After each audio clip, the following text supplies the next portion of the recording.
आज हम डिस्कस करेंगे इलेक्ट्रिक फ्लक्स को और गॉसिस लॉ को। फिर आगे गॉसिस लॉ से रिलेटेड कुछ न्यूमेरिकल्स प्रॉब्लम है वो हम सॉल्व करेंगे। तो स्टार्ट हमारा होगा यहाँ से इलेक्ट्रिक फ्लक्स से। तो इलेक्ट्रिक फ्लक्स को जब हम डिफाइन करते हैं तो लिखते हैं number of electric field lines passing through the surface area is called electric flux. Field line electric field lines के बारे में हमारी डिस्कशन हुई थी लास्ट क्लास के अंदर।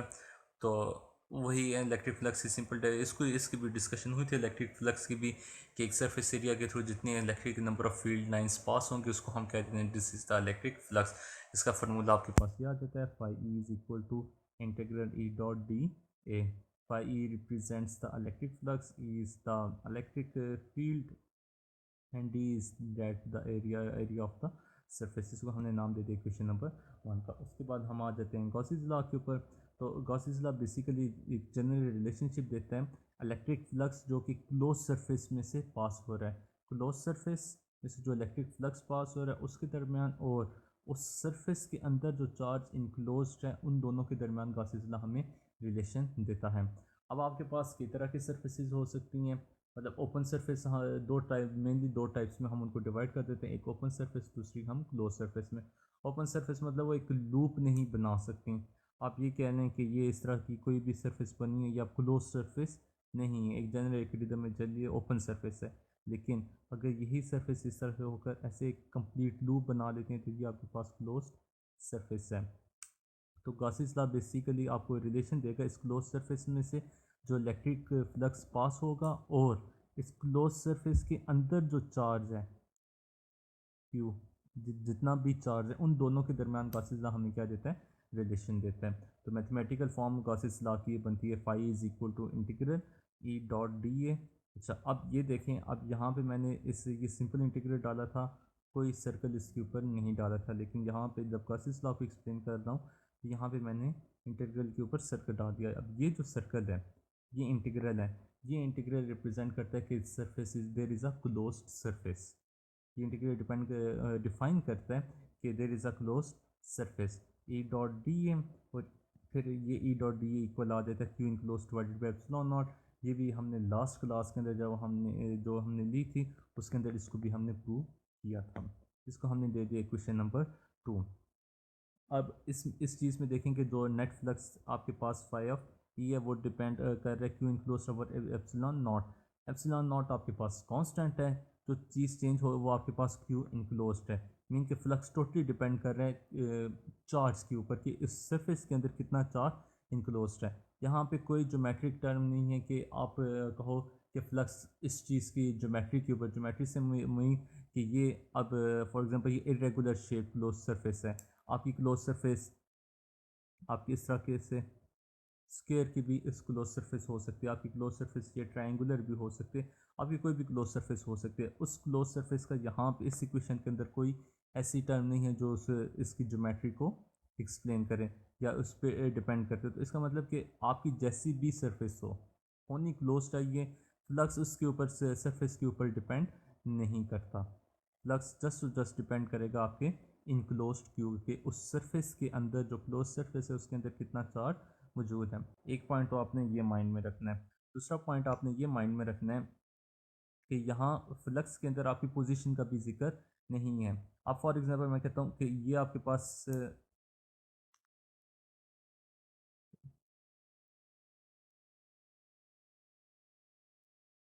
ये स्क्वायर है ना।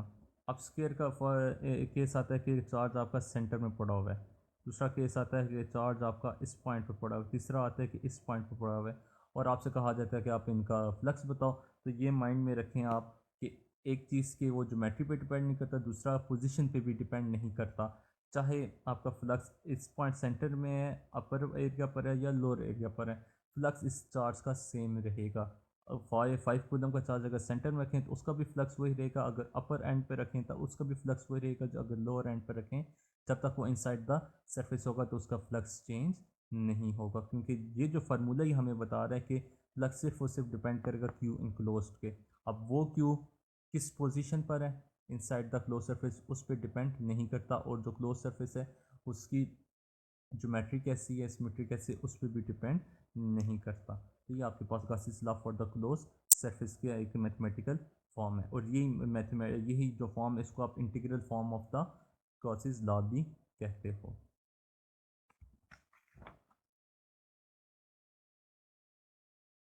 अब हमने ये तो डिस्कस किया कि गॉसेस लॉ हमें बेसिकली एक्सप्लेनेशन दे रहे हैं, डिस्क्राइब कर रहा है क्लोज सरफेस के अंदर की कहानी हमने कि इनक्लोज्ड है, चार्ज जो है वो क्लोज सरफेस के अंदर है। अब है कि what is the net electric flux if charge is located outside the close surface, कि अगर क्लोज सरफेस है उसके अंदर चार्ज मौजूद नहीं है बल्कि उससे बाहर, उसके ऊपर, उसके बाहर है, बाहर किसी पोजीशन के ऊपर चार्ज मौजूद है, तब इलेक्ट्रिक फ्लक्स क्या होगा। तो आंसर है कि net electric flux is zero. अब यहाँ पे मैं कह रहा हूँ नेट इलेक्ट्रिक फ्लक्स, फ्लक्स मतलब कि आपका टोटल। अब अगर आप इस डायग्राम को देखें, ब्लू लाइन जो आपको ब्लू कलर का आ रहा है ये आपकी कोई भी इरेगुलर क्लोज सरफेस है, क्लोज सरफेस बॉडी है, ठीक है। इसके बाद हमने चार्ज रखा है प्लस क्यू। अब प्लस क्यू से बाहर की तरफ लाइन्स जाएंगी, ये इलेक्ट्रिक फील्ड लाइन्स पास हो रही हैं, ये एक इंटर हो रही है दूसरे एंड से बाहर जा रही है, इसी तरह ये वाली लाइन इंटर हो रही है दूसरे एंड से बाहर जा रही है। अब जितनी लाइन्स इंटर हो रही हैं उतनी ही लाइन्स बाहर जा रही हैं, वही लिखा है because the number of electric field lines entering the surface is equal to number of field lines leaving the surface. आपका नेट, आपका जो रिजल्ट होगा नेट इलेक्ट्रिक फ्लक्स, तो फील्ड लाइन्स की मौजूद नहीं होगी तो नेट इलेक्ट्रिक फ्लक्स आपका ज़ीरो होगा।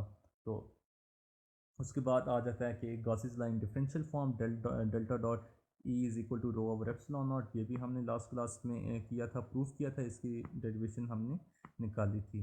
गॉसेस लाइन इंटीग्रल फॉर्म जो पीछे फार्मूला लिखा हुआ है वही यहाँ पे लिखा है। अब आप लोगों का होम टास्क क्या है, आपने drive the integral form from differential form, ये वाली इंटीग्रल फॉर्म है इसको आपने ड्राइव करना है इस डिफरेंशियल फॉर्म से।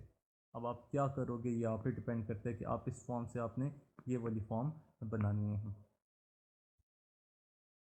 उसके बाद हम बात करते हैं applications of the Gauss's law. अब हमने इससे पहले गॉसेस लॉ इलेक्ट्रिक फील्ड से पहले क्लास में हमने कूलम्स लॉ वगैरह भी किए थे, और कूलम्स लॉ के थ्रू भी हमने पूरी की पूरी डेरिवेशंस की हुई थी। तो कूलम्स लॉ के थ्रू भी हम electric field lens electric field sorry electric field को हम मेजर करते हैं या उसकी वैल्यू को निकालते हैं। गॉसेस लॉ के थ्रू भी हम फ्लक्स भी निकाल सकते हैं, इलेक्ट्रिक फील्ड्स भी निकाल सकते हैं, लेकिन गॉसेस लॉ हमें बहुत ज़्यादा हेल्प देता है जब आपकी चार्ज डिस्ट्रीब्यूशन सिमेट्रिक हो। सिमेट्रिक का मुराद है कि आप फॉर एग्जांपल स्फेरिकल सिमेट्री आ जाती है, आपकी सिलेंड्रिकल सिमेट्री जब आ जाए तो आप उसको मतलब एक स्फेयर के ऊपर चार्ज स्प्रेड हुआ हुआ है, एक रिंग के ऊपर चार्ज स्प्रेड हुआ हुआ है, या आप ये कह सकते हैं कि एक इवन के लाइन के ऊपर भी जो चार्ज स्प्रेड हुआ हुआ है उसकी भी, या सिलेंडर के अंदर या बाहर आपके जो चार्ज स्प्रेड हुआ हुआ है, आप गॉसेस लॉ को यूज़ करके बहुत ईजीली आसानी के साथ उसको ड्राइव कर सकते हो। ये जब आप न्यूमेरिकल करोगे तब आप देखोगे भी कि जब आप कोई डायरेक्ट कूलम्स लॉ वाला जो अप्रोच है वो यूज़ करते हो तो वो काफ़ी लेंथी प्रॉब्लम हो जाता है, काफ़ी टफ होता है, लेकिन जब आप गॉसेस लॉ को अप्लाई करते हो उससे वही न्यूमेरिकल हो और उसके ऊपर जब आप उसको गॉसेस लॉ के थ्रू सॉल्व करोगे तो आप देखोगे कि वो आपको बहुत ही आसान आसान लगेगा।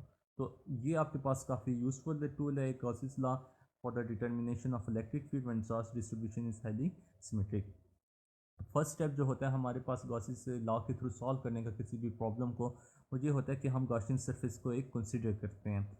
गॉसियन सरफेस आप गॉसियन लॉ के तो एक इमेजिनरी सरफेस हम लेते हैं, वो डिपेंड करता है आपकी सिमेट्रीज के ऊपर कि आपके पास सिमेट्री कौन सी है। अगर आपके पास स्फेरिकल सिमेट्री है फॉर एग्जांपल,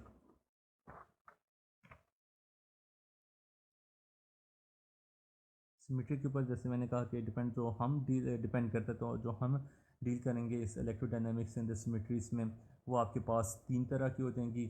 एक हो जाएगी आपके पास स्फेरिकल सिमेट्री, सेकंड हो जाएगी सिलेंड्रिकल सिमेट्री, और थर्ड हो जाएगी प्लेन सिमेट्री, मतलब एक बिल्कुल प्लेन जो आपके पास शीट होती है।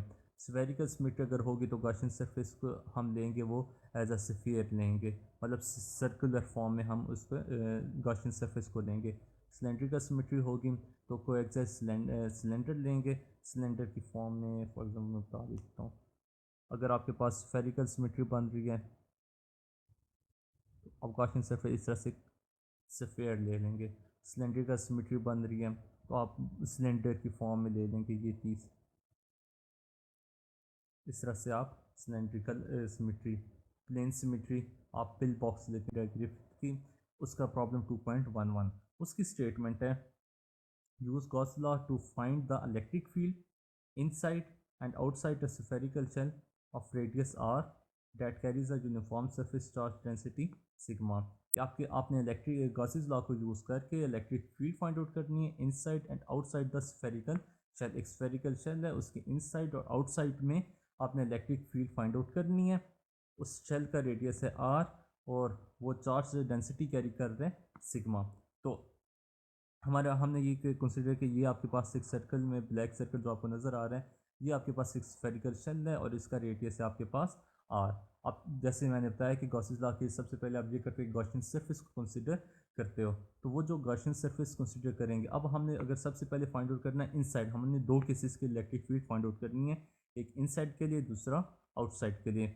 इनसाइड के लिए हम क्या करेंगे, जो गॉसियन सरफेस क्योंकि स्फेरिकल है तो स्फेरिकल गॉसियन सरफेस लेंगे, उसका जो रेडियस है हम उसको कंसिडर करते हैं बी। और इनसाइड का केस है तो बी का हम कहते हैं कि B should be less than R. ये एक पूरा सर्कल है, शेल का रेडियस आर है। अगर आपने इनसाइड जाना है तो जो बी रेडियस होगा यहाँ पे उसको कम होना चाहिए आर से। और आउटसाइड का केस है B should be greater than R. हम फर्स्ट सबसे पहले फॉर इनसाइड वाला केस करें तो अब आपकी अंडरस्टैंडिंग डेवलप हो जाएगी। पहला हमने किया कि electric field inside the spherical shell that is B less than radius of the shell R. B आपके पास गॉसियन सरफेस का रेडियस है। अब वही कि आपके पास ये ब्लैक लाइन जो शो कर रही है, ये आपके पास स्फेरिकल शेल है जिसका रेडियस आर है। हमारा केस था इनसाइड का, तो हमने इनसाइड द शेल एक आप में हमने गॉसियन सरफेस बनाई है। उस गॉसियन सरफेस का रेडियस है बी। ये आपके पास ग्रीन कलर में जो है स्फेरिकल गॉसियन सरफेस है। अब आप खुद देख लें कि B is less than R, B की वैल्यू आर से कम है।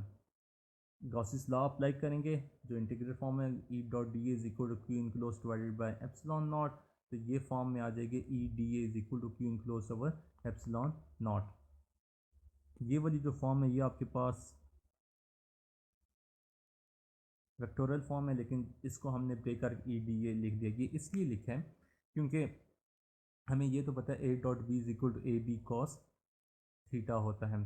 तो कॉस थीटा, अगर cos theta is equal to zero मतलब पैरेलल हो जाए तो cos zero is equal to one और सिंपल हमारे पास ए बी बच जाता है। तो यहाँ पे होता ये है कि आपके पास इलेक्ट्रिक फील्ड की डायरेक्शन और जो आपके पास सरफेस एरिया है उन दोनों की डायरेक्शन बिल्कुल सेम होती है आउटवर्ड की तरफ से, फिर से आउटवर्ड होता है, रेडली आउटवर्ड होती है। जब दोनों की डायरेक्शन सेम होगी तो angle between them is zero. जब वो ज़ीरो हो जाएगा ई डॉट डी ए के दरमियान एंगल ज़ीरो, तो अगर आप इसको ओपन करो E D A cos theta, theta is equal to zero, तो cos zero is equal to one. आपके पास सिंपल बन जाता है ई डी ऑफ ए। ई को आप बाहर दे देते हो और डी ए डिफरेंशियल उसके साथ आप लगा देते हो इंटीग्रल का sign is equal to Q enclose divided by epsilon naught. अब स्फेयर के लिए जो आपके पास एरिया आता है वो आ जाता है 4 पाई बी स्क्वायर, मतलब रेडियस का स्क्वायर। अब स्फेरिकल सरफेस का जो रेडियस है हमने उसको बी की इक्वल ले लिया, तो 4 पाई बी स्क्वायर आ गया। इसको उठाकर आपने यहाँ पे पुट कर देना है इंटीग्रल की जगह, तो E 4 pi B square is equal to Q enclose divided by epsilon naught. तो इनसाइड द शेल आपके पास क्यू इनक्लोज, जो इनक्लोज चार्ज है वो आपके पास ज़ीरो है। जब वो ज़ीरो होगा तो आपके पास इलेक्ट्रिक फील्ड भी क्या हो जाएगी, ज़ीरो हो जाएगी for B is less than R. तो आपके पास स्फेरिकल शेल के इनसाइड द स्फेरिकल शेल जो आपके पास इलेक्ट्रिक फील्ड होगी वो इक्वल टू ज़ीरो होगी। ये हमारा केस हुआ इनसाइड का। अब हम केस देखेंगे for outside. Okay, electric field outside spherical shell B should be greater than R. अब देखें, जैसे बता चुका हूँ आपको कि ब्लैक लाइन शो कर रही है अगेन आपकी स्फेरिकल शेल को, जिसके ऊपर चार्ज है सिग्मा का। अब हमने उसकी आउटसाइड देखना है, तो हमने स्फेरिकल जो सरफेस कंसीडर किए हैं वो outside the spherical shell consider किए, जो ग्रीन लाइन में हमारे पास शो है उसको मैंने नाम दे दिया बी का। उसका जो मतलब स्फेरिकल शेल का जो रेडियस है उसको वो कितने आपके पास बी।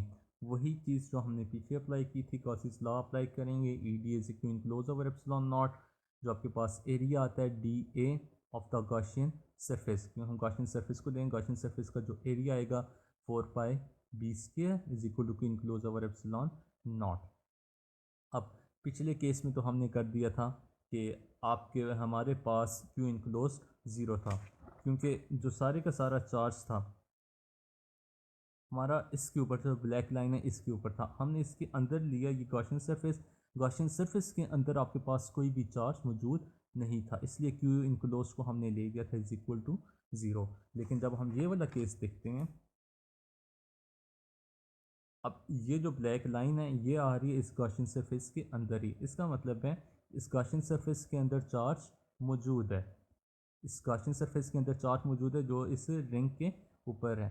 तो अब क्यू इनक्लोज हमारे पास मौजूद है।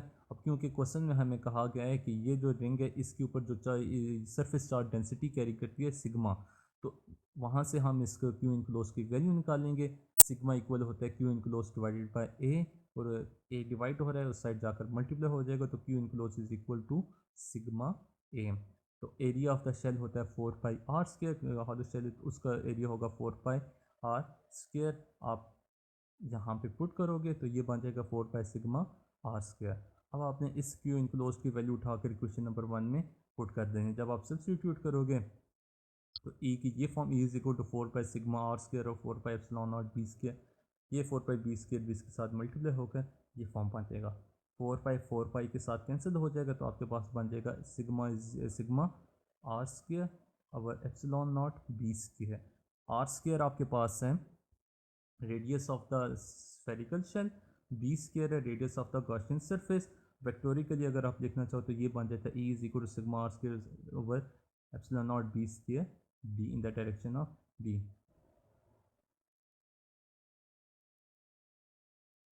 अब हम देखते हैं प्रॉब्लम 2.12, ये भी ग्रिफिथ की प्रॉब्लम है 2.12 भी। उसकी स्टेटमेंट है कि use the Gauss's law to find the electric field inside the uniformly charged solid sphere. एक यूनिफॉर्मली चार्ज सॉलिड स्फीयर है, उसके आप इलेक्ट्रिक फील्ड फाइंड आउट करो इनसाइड। इनसाइड में आपने इलेक्ट्रिक फील्ड फाइंड आउट करनी है। तो गिवन ये है कि उसके ऊपर जो चार्ज डेंसिटी है वो रो की फॉर्म में वॉल्यूमेट्रिक चार्ज डेंसिटी है।